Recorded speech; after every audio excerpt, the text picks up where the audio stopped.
Indonesia juga punya rakyat atau mahasiswa yang cerdas dan bisa memahami ilmu pasti, itu Tan Malaka. Tujuan pendidikan menurut Tan Malaka ini untuk mempertajam kecerdasan, memperkukuh kemauan, dan memperhalus perasaan.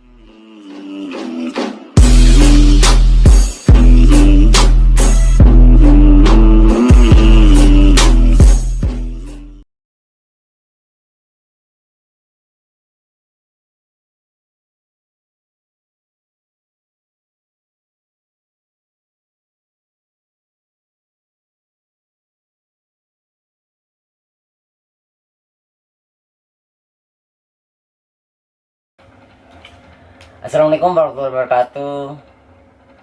Kembali lagi di channel Ratama. Kali ini kita akan membahas sejarah pendidikannya Bapak Republik kita, yaitu Bapak Tan Malaka, dengan narasumber Sahabati Rahma. Beliau sudah sedikit memahami sejarah pendidikannya Bapak Republik kita, yaitu Bapak Tan Malaka. Beliau masih berproses di PMI dan beliau masih angkatan 2020, masih baru berproses ya, Pak. Sahabat. Iya. Masih belum sampai 1 tahun sampai berproses di PMI. Masih belum. Dia masih perjuangannya masih panjang kayak Tan Malaka berarti ya. Sangat-sangat panjang. Oke. Kali ini kita akan membahas sejarah pendidikannya Bapak Tan Malaka ya. Oke. Bagaimana perjuangan Tan Malaka selama menempuh pendidikan di Belanda?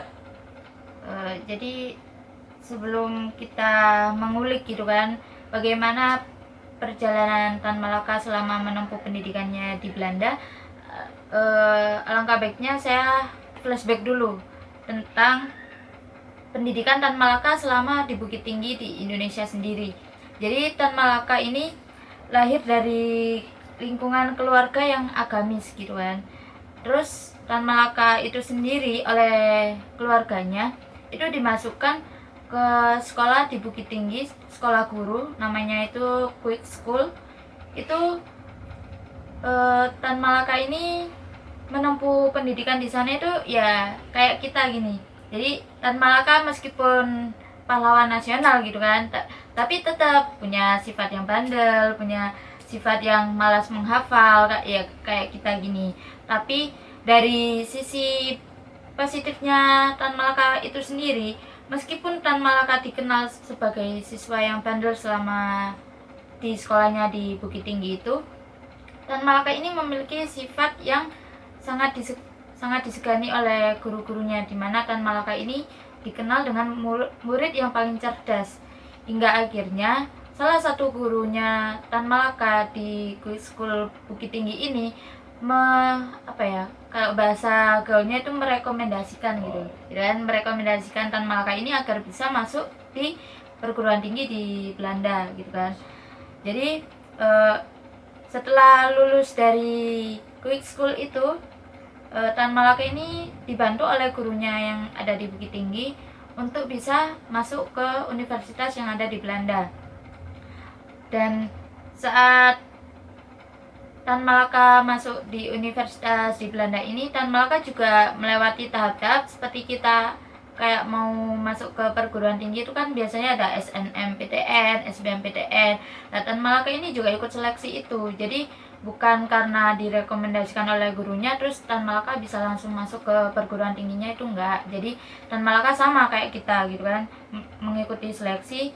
Kemudian setelah masuk di universitas di Belanda itu yang bernama Quick School, itu juga universitas guru gitu kan. Kalau di Indonesia mungkin sama dengan kayak PGRI atau IKIP gitu kan, seperti itu. Terus selama Tan Malaka kuliah di Belanda sendiri, Tan Malaka ini mendapat banyak tantangan sendiri bagi dirinya. Yang pertama itu dari segi lingkungan, dari segi cuaca, terus kayak adaptasi dirinya terhadap bahasa-bahasa yang di sana gitu kan.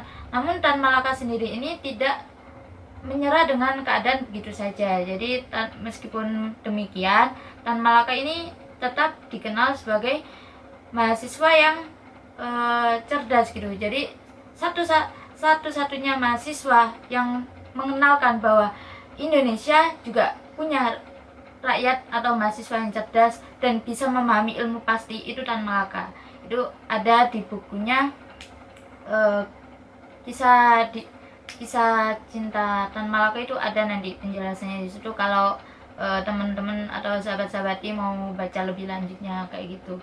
Jadi kemudian setelah Tan Malaka masuk di Universitas Rescue School itu sendiri, Tan Malaka ini salah satu mahasiswa yang sangat tidak menyukai hafalan gitu kan. Jadi Tan Malaka ini lebih menyukai ke ilmu pasti seperti matematika, yang hitung-hitungan gitu, kimia kayak gitu. Tapi kalau untuk hafalannya sendiri itu Tan Malaka kurang suka kayak gitu. Jadi mungkin dari situ dapat kita simpulkan gitu bahwasanya pahlawan sendiri pun juga mempunyai sifat yang sama kayak kita gitu kan. Kita kan juga kebanyakan pemuda sekarang kan malas hafalan gitu kan, yang penting kan yaudah sih ini gitu, jadi nyari simpelnya gitu. Jadi gitu sahabat. Jadi seperti itu ya. Oke, terus apa bukti bahwa Tan Malaka peduli dengan pendidikan di Indonesia? Jadi untuk bukti bahwa Tan Malaka sendiri peduli dengan pendidikan yang ada di Indonesia gitu kan, Tan Malaka ini saat lulus dari Rescue School di Belanda, Tan Malaka kembali ke Indonesia dengan tujuan dia bisa mengupgrade pendidikan yang ada di Indonesia. Dia bisa menyuarakan bahwa rakyat Indonesia ini mampu dan bisa dapat pendidikan yang sama dan layak seperti rakyat-rakyat elit yang lainnya gitu kan. Kan pada waktu itu kan banyak kan kayak anak-anak dari kaum buruh, kaum tani gitu yang disuruh bekerja tanpa mengenyam pendidikan. Jadi dengan kehadiran Tan Malaka kembali ke Indonesia ini, Tan Malaka ini menyuarakan dan mengenalkan bahwa kita ini sebagai rakyat Indonesia juga pantas dan bisa untuk setara dengan rakyat-rakyat elit dari bangsa asing kayak gitu. Berarti lebih ditujukan untuk orang-orang yang di bawah berarti ya. Iya. Terus bagaimana kiprah Tan Malaka dalam menyuarakan pendidikan untuk kaum buruh? Jadi sebagai seorang yang mempunyai cita-cita kemerdekaan terhadap bangsanya sendiri, dan Tan Malaka ini mengusahakan pendidikan bagi anak-anak kuli seperti kaum buruh dan kaum tani maupun rakyat-rakyat minim yang pribumi yang lainnya gitu kan. Sementara itu Tan Malaka sendiri ini kayak udah gemes banget gitu loh sama kaum-kaum yang kaum-kaum elit yang menindas anak maupun orang tua dari kaum buruh dan kaum tani sendiri. Dan Tan Malaka juga menjelaskan gitu kan bahwa kaum buruh dan kaum tani ini juga manusia, jadi mereka bisa setara dengan kaum-kaum elit seperti itu. Kemudian Tan Malaka itu sendiri dalam mengenalkan pendidikan untuk kaum buruh atau memperjuangkan pendidikan untuk kaum buruh ini, Tan Malaka ini membentuk satu sekolah atau membangun sekolah di mana dikenal sebagai sekolah rakyat gitu kan. Itu yang dibantu oleh salah satu tokoh atau salah satu anggota dari organisasi Sarekat Islam atau bisa kita kenal dengan SI gitu kan. Terus Tan Malaka sendiri ini di sekolahnya ini sangat mengapresiasi murid-murid yang bisa menghasilkan karya tangan atau karya-karya yang lain gitu kan. Itu menurut pandangan Tan Malaka sendiri, murid yang bisa menghasilkan karya tangan ini itu sangat istimewa gitu, sangat-sangat spesial. Jadi benar-benar diapresiasi di sekolahnya.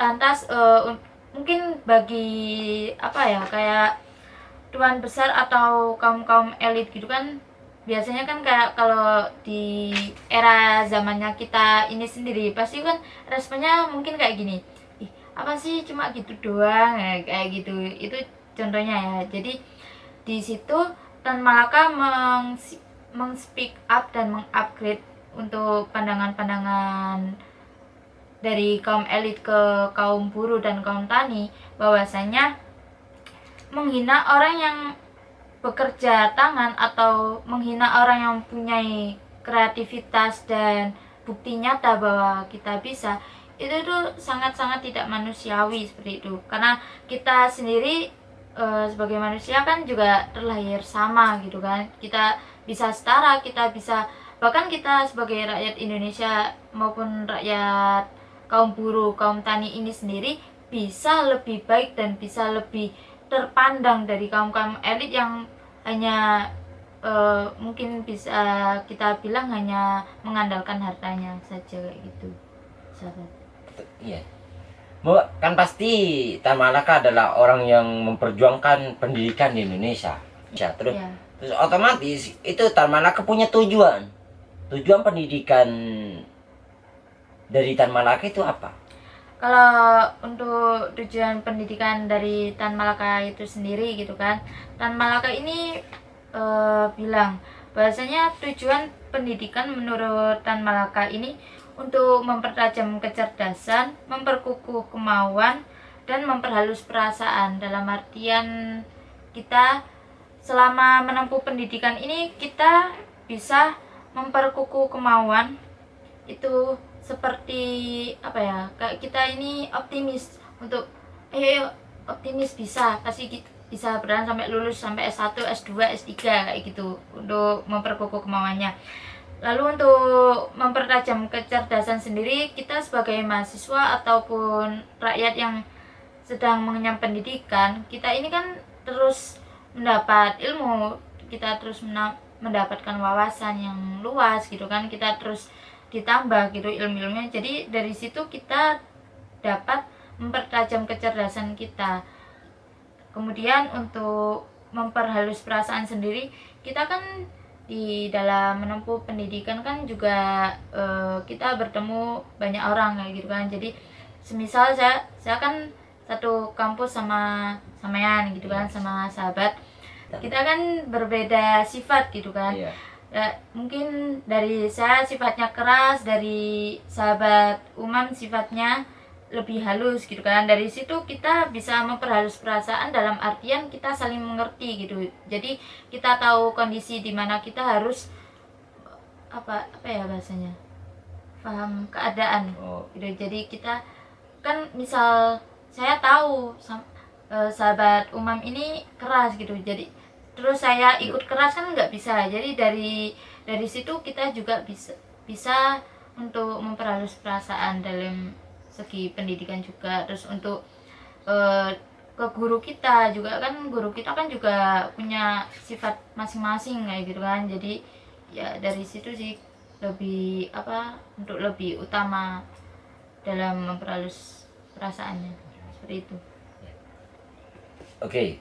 Tan Malaka dari sampai segitunya kan, otomatis beliau itu punya organisasi selama pendidikannya Tan Malaka tuh, otomatis apa ya, dia itu melalui ikut organisasi itu.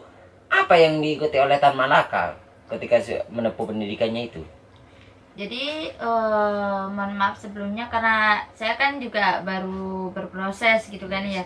Jadi kalau setahu saya baru mengetahui Tan Malaka ini mengikuti 2 organisasi. Yang pertama organisasi ISDV atau biasa dikenal sebagai organisasi kaum buruh gitu kan. Yang kedua ini Tan Malaka mengikuti organisasi SI atau yang bisa dikenal dengan Syarikat Islam, seperti itu saja. Jadi kesimpulan pada diskusi hari ini, dari perjalanan pendidikan Tan Malaka hingga mendirikan sekolah rakyat dan menyuarakan akan pendidikan kaum buruh, bahwasanya pendidikan di Indonesia pada waktu itu sangat kurang, bahkan minim sekali, sehingga Tan Malaka ini bergerak untuk mendirikan sekolah dan mengangkat derajat kaum buruh dan tani agar dapat setara dan tidak disepelekan oleh kaum-kaum elit. Ya, kita mengutip sedikit kata-kata Tan Malaka. Apa tujuan dari Tan Malaka? Bahwasanya untuk tujuan dari pendidikan itu untuk mempertajam kecerdasan, memperkukuh kemauan dan memperhalus perasaan. Terima kasih sahabat Rahma sudah bisa bergabung dengan kami di channel Ratama. Semoga teman-teman atau sahabat-sahabat yang melihat atau yang menyaksikan video ini bisa bermanfaat. Ya, wassalamualaikum warahmatullahi wabarakatuh. Tan Malaka merdeka 100%.